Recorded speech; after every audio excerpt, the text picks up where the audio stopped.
Yan ang napakaganda ng ating tubig. Malulusog yung mga tanim.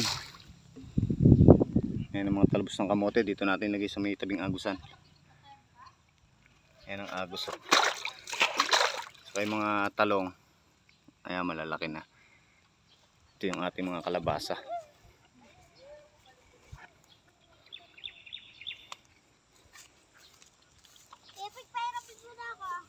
Ayan, napakaganda ng sitaw, oh.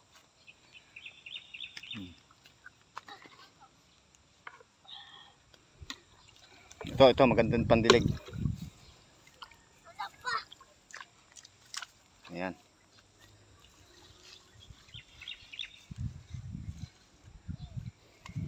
Ayan, si Chanoy, oh, nagdidilig na rin. Ito yung regular na kangkong.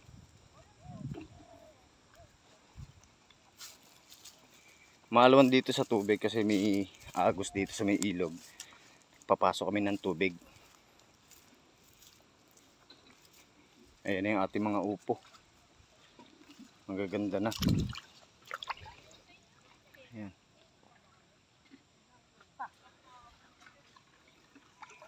Doon naman sa kabila ay puro talbos ng kamote. Yung una natin na videoan doon.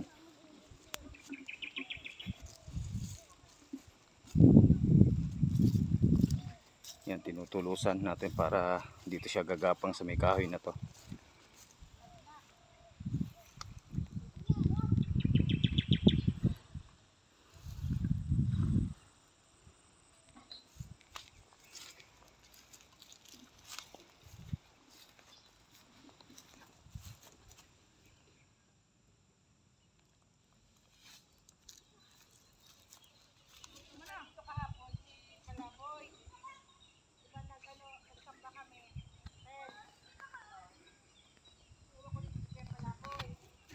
Naman yung mga okra.